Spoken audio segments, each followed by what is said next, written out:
Монголын үнцаасны клирингийн төв ХХК-н 2016 оны 4-р сард үнцаасны арилжаанд оролцогчдын үнцаас болон төлбөр тооцоо гүйцэтгэгчийг үргэлтэйгээр арилжааны төлбөр тооцоо ХХК нэртэй үүсгэн байгуулагдсан ба компанийн үйл ажиллагааны чиглэлд өөрчлөлт орж 2020 оны 3 сарын 31-ний өдөр Монголын хөрөнгийн зах зээлд үнцаасны дараа төлбөр тооцоо тэд нэмэх нь 2 горим төлбөрийн эсрэг нийлүүлэлт зарчмыг нэвтрүүлж клирингийн үйл ажиллагааг гүйцэтгэж байна.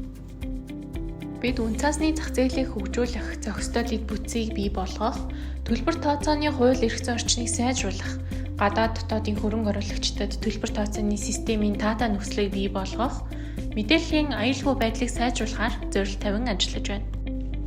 Клирингийн үйлчилгээ нь клирингийн гишүүдийн арилжааны захиалга эхлэхээс арилжаа бүрэн биелэгдэх хүртэл хийгдэх санхүүгийн үйл ажиллагаа буюу харилцагчийн бусдад шилжүүлэх бусдаас авах гүйлгээнүүдийг нэгтгэн нэгдүн болгож шилжүүлгийн зохих зөв дүнг цаг хугацаанд гүйцэтгэх процесс юм.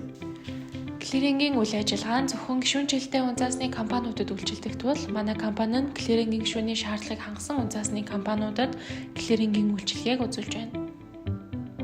Үнцаасны клирингийн журмын 4-ийн 5, 4-ийн 6, 4-ийн 7 дахь заалтын дагуу 11 шалгуурыг хангасан хуулийн этгээд холбогдох материалыг бүрдүүлэн клирингийн төвд ирүүлснээр гишүүнчлэлээр эсэх боломжтой.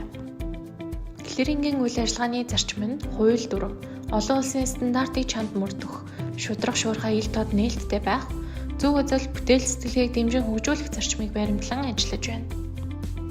Харилцагч та клирингийн төвийн үйлчилгээтэй холбоотой хүнд суртал, авилга ашиг сонирхлын шинжтэй зөрчил илэрвэл авилгатай тэмцэх газрын 110 тоо утас руу залган мэдээлэх боломжтой.